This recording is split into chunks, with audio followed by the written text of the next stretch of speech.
اس سے اس کے مخالفین کم نہیں ہوں گے.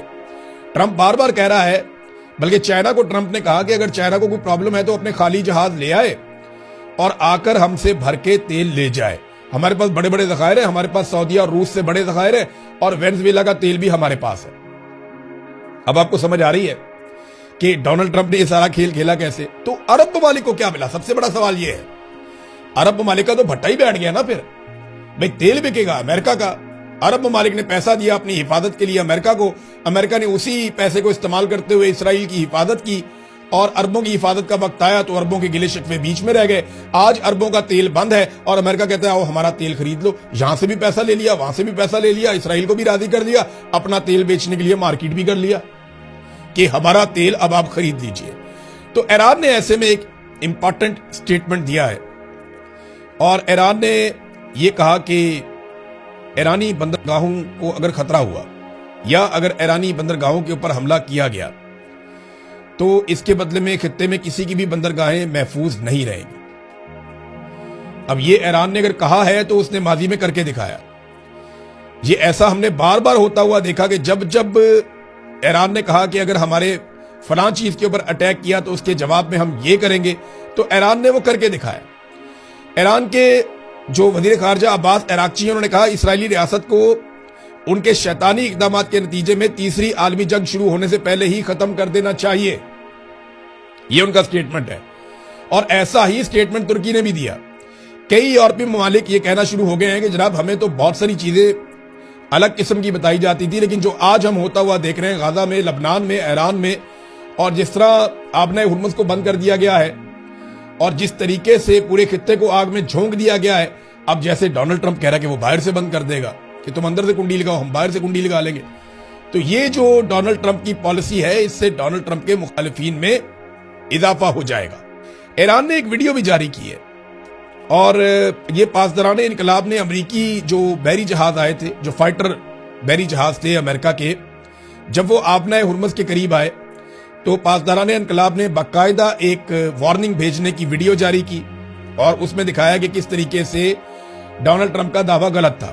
جب امریکی جہاز ایران کے بالکل قریب پہنچے, آبنہ ہرمز کے قریب آئے, تو ایران نے انہیں وارننگ دی, اور وارننگ دینے کے بعد انہیں واپس جانے پر مجبور کر دیا. ایران نے کافی اچھا بندوبست کیا ہوا ہے, اور جتنے بھی عالمی تجزیہ کار ہیں ان کا یہ کہنا ہے کہ طاقت کے بلبوتے پہ آپ آبنہ ہرمز کو کبھی بھی کنٹرول نہیں کر پائیں گے, کیونکہ ایران کی وہاں سرحد لگتی ہے ساتھ, وہ پورے سرحد کے ساتھ ہے. یا تو آپ وہاں پہ قبضہ کر کے ایک نیا ملک بنا لیں, یہ آپ کر نہیں سکتے. زمین پہ آپ نے ابھی تک فوجی اتارے نہیں, آپ اتاریں گے تو وہاں پہ لڑائی ہو جائے گی. وہ کہتے ہیں 1 کروڑ سے زیادہ, یہ دعویٰ کیا ایرانی صدر نے کہ 1 کروڑ 40 لاکھ کے قریب ایرانی ہیں جنہوں نے اپنے نام لکھوا دیے ہیں جنگ لڑنے کے لیے, کہ وہ لڑنا چاہتے ہیں. اب ایسی قوم کے ساتھ زمین پہ اتر کے کون لڑے گا؟ جب ساری قوم ہی لڑنا چاہتی ہے تو آپ ان کے ساتھ زمین پہ اتر کے لڑائی تو نہیں لڑ سکتے, یا آپ وہاں نیا ملک تو نہیں بنا سکتے قبضہ کر کے. نہ وہ اسرائیل کی سرحد کے ساتھ لگتا ہے کہ وہ لبنان کی طرح بہت بڑی ایک وہ ایریا بنا لیتا ہے کہ جناب یہ بفر زون ہے, اس کے بیچ میں کوئی نہیں آئے گا, یا ہم اپنے آپ کو محفوظ بنا رہے ہیں. تو آبنہ ہرمز کو کنٹرول کرنا ناممکن ہے, آپ کو ایران کے ساتھ بات ہی کرنی پڑے گی. کیا دوبارہ مذاکرات ہوں گے؟ بالکل مجھے ایسا لگتا ہے کہ دوبارہ مذاکرات ہوں گے, اور یہ مجھے لگتا نہیں ہے. یہ جو کوششیں ہو رہی ہیں, جو پاکستان بھی کر رہا ہے, ترکی بھی کر رہا ہے, مصر بھی کر رہا ہے, رشیا اور چائنا بھی کر رہے ہیں, اور بہت سارے جو یورپی ممالک ہیں وہ بھی کوشش کر رہے ہیں کہ مذاکرات ہو جائیں. عرب ممالک بھی یہ چاہتے ہیں کہ مذاکرات ہو جائیں. اگر مذاکرات دوبارہ ہو جاتے ہیں تو امید ہے کہ امریکہ مزید لچک دکھائے گا اور ایران کے ساتھ کوئی معاملات ان کے طے ہو جائیں گے. لیکن دیکھیں, امریکہ کو چاہیے فیس سیونگ, اس کو جیت کی صورت میں ایک ٹرافی چاہیے. وہ ٹرافی کیا ہو سکتی ہے؟ ایک وہ یہ چاہتے ہیں کہ آبنہ ہرمز فوری طور پہ کھل جائے. اب ایران کی جانب سے ایک اور خبر بھی آتی ہے, اس میں یہ دعویٰ کیا جاتا ہے کہ امریکہ حصہ مانگ رہا تھا کہ آبنہ ہرمز میں سے جو بھی کماؤ گے اس میں ہمارا حصہ ہمیں دو گے. میں نے آپ کو یہ بات پہلے بھی بتائی تھی کہ بہت ممکن ہے کہ آنے والے وقت میں امریکہ کوئی ایسا سیٹ اپ قائم کر دے جس میں وہ یہاں سے بھی پیسے کما لے, کیونکہ پوری دنیا سے امریکہ پیسہ ہی تو کماتا ہے, اپنی تیل کی کمپنیوں کے ذریعے سے, معدنیات کی کمپنیوں کے ذریعے سے, اپنی تجارت کے ذریعے سے اور کنٹرول کے ذریعے سے, اور اپنے ڈالر کے ذریعے سے, جیسے پیٹرو ڈالر کی ایک ٹرمنالوجی ہے. تو امریکہ پوری دنیا سے پیسہ ہی کماتا ہے, اور یہاں پہ بھی اگر اس کو پیسہ اچھا مل جاتا تو شاید ایک اچھی ڈیل بھی ہو جاتی. تو اس کو وار ٹرافی چاہیے, کہ ہم جیتے ہیں. وار ٹرافی کیا ہو سکتی ہے؟ وہ یورینیم جو ایران نے افزودہ کی ہے، 60% افزودہ یورینیم، وہ امریکہ کو چاہیے کہ وہ رکھ کے دکھا دے کسی ایک جگہ کے اوپر کہ یہ یورینیم، ڈونلڈ ٹرمپ جائے، جا کے وزٹ کرے اور شاباش دے اپنے لوگوں کو اور کہے جناب اس کے لیے ہم نے جنگ لڑی تھی، ہمارا مقصد پورا ہو گیا. تو اینڈنگ اچھی نہیں ہو رہی. تو اب ڈونلڈ ٹرمپ اس جنگ کو لمبا کر سکتا ہے. وال سٹریٹ جرنل نے یہ دعویٰ کیا، دی اکانومسٹ کہہ رہا ہے کہ ڈونلڈ ٹرمپ فل فلیج وار کے اندر نہیں جائے گا، وہ پچھتا رہا ہے پہلے.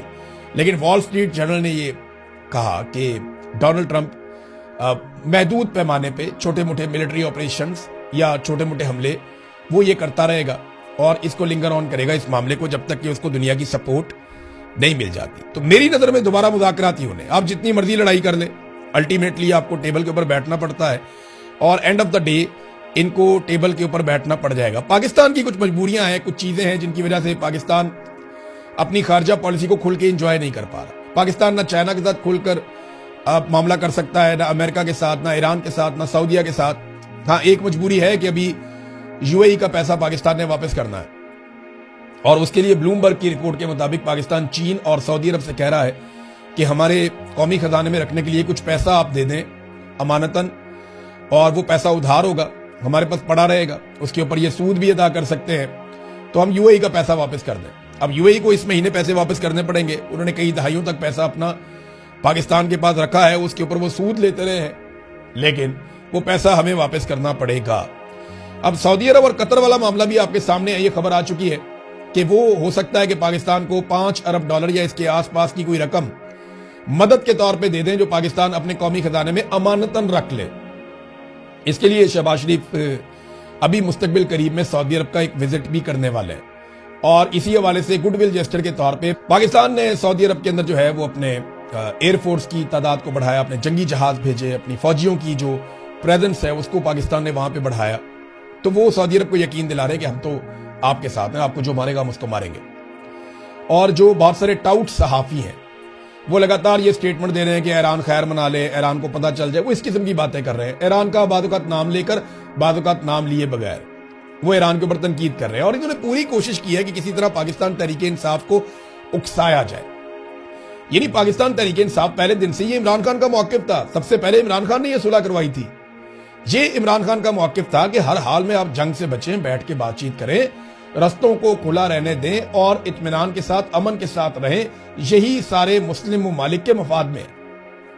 اب جو عمران خان نے کہا تھا یا جو اس کی پالیسی تھی، جب اس کے اوپر عمل درآمد ہوا تو سارے کے سارے جو ہیں وہ پاکستان تحریک انصاف کو اکسانے کی کوشش کر رہے تھے کہ کسی طرح پاکستان تحریک انصاف کو اکسایا جائے، ان سے کوئی سٹیٹمنٹ نکلوائے جائیں اور ان سٹیٹمنٹس کی بنیاد کے اوپر پاکستان تحریک انصاف پر غداریوں کے فتوے لگا دیے جائیں کہ یہ ملک کے دشمن ہے. انصار عباسی صاحب جیسے لوگوں نے اس پہ بڑی جلدی پہ تیل کا کام کیا. تحریک انصاف کے لوگ ایک ہی بات پہلے دن سے کر رہے ہیں، میرا بھی پہلے دن سے یہ موقف ہے، ہر پاکستانی کا یہ موقف ہے کہ پاکستان کو جنگ میں اترنے کی بجائے امن کے لیے کردار ادا کرنا چاہیے. لیکن ٹاؤٹس نے پوری کوشش کی کہ پاکستانیوں کو کسی طرح بھی اکسایا جائے اور کوئی ایسا ماحول بنایا جائے کہ پاکستان تحریک انصاف یا عمران خان صاحب کو مزید کچلنے کا ایک جواز گھڑ دیا جائے. لیکن تحریک انصاف پہ آفرین ہے، انہوں نے بدترین فسطائیت، ظلم اور جبر کے باوجود اپنا جلسہ بھی کینسل کیا. انہوں نے ہر اس چیز کی حمایت کی جو امن کے لیے ضروری تھی اور ہر اس چیز کی مخالفت کی جس میں پاکستان جانبدار بننے جا رہا تھا. جانبدار پاکستان دیکھیں کچھ حد تک ہو ہی جاتا ہے. میں مثال آپ کو دیتا ہوں. ابھی صبح مجھے ایک ٹیلی فون کال آئی، میرے ایک دوست ہیں، انہوں نے مجھے بتایا کہ پاکستان نے بھائی چارے کی اعلیٰ مثال قائم کرتے ہوئے تہران ٹائمز کو پاکستان میں بند کر دیا ہے. کچھ ایرانی ویب سائٹس ہیں نیوز کی جو پاکستان کے اندر اب بلاک ہو گئی ہیں. میں بڑا حیران ہوا، میں نے کہا یہ کیسے ہو سکتا ہے؟ میں کیونکہ برطانیہ میں ہوں تو مجھے یہاں سے تو پتہ نہیں چلنا تھا. پھر میں نے پاکستان میں کچھ دوستوں کو فون کیا، انہیں میں نے کہا جی کہ آپ تہران ٹائمز کو کھولیں بغیر وی پی این کے. وہ جس نے کھولا انہوں نے کہا جی نہیں کھول رہا، یہ صبح کی بات ہے. تو تہران ٹائمز نہیں کھل رہا تھا. پھر میں نے انہیں کہا جی آپ نیو یارک ٹائم کھول کے دیکھیں، تو انہوں نے کھولا، کہتے ہیں نیو یارک ٹائم بھی کھل گیا ہے، واشنگٹن پوسٹ بھی کھل گیا ہے، یعنی امریکی اخبارات کھل رہے ہیں. میں نے پھر انہیں کچھ اسرائیلی اخبارات کھولنے کے لیے کہا. تو اسرائیلی اور امریکی میڈیا پاکستان میں دیکھا جا رہا ہے، آپ انٹرنیٹ کے اوپر اس کو سرچ کر کے کھول سکتے ہیں. لیکن جب میں نے صبح چیک کروایا اور 2 مرتبہ چیک کروایا، الگ الگ جگہ پہ چیک کروایا، تو تہران ٹائمز پاکستان میں بند ہو گیا تھا. ایک جرنلسٹ ہیں عثمان چودھری صاحب, انہوں نے بھی اس کی نشاندہی کی ہے کہ ان کے پاس بھی یہ نہیں کھل رہا. کچھ اور لوگ ہیں انہوں نے بھی اس قسم کی بات کی ہے کہ تہران ٹائمز, کیونکہ ایک دوست نے ہمارا ان کا ایک آرٹیکل بھی چھپا تھا تہران ٹائمز میں, وہ پڑھنے کے لیے ایک اور دوست نے کھولا, انہوں نے کہا جی ان کے پاس بھی نہیں کھلا. تو پاکستان کے اندر تہران ٹائمز بند ہو گیا. یہ کیوں بند ہو گیا؟ یعنی امریکہ کا اور اسرائیل کا میڈیا پاکستان میں دیکھا پڑھا جا سکتا ہے, لیکن ایران کا میڈیا پاکستان میں دیکھا پڑھا نہیں جا سکتا. یہ کیوں ہوا؟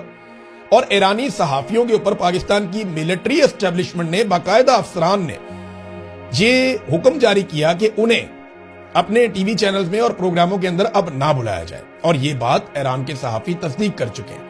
جب میں نے یہ خبر دی تو انہوں نے بہت چھلانگیں ماری, لیکن بعد میں اس کی تصدیق بھی آ گئی.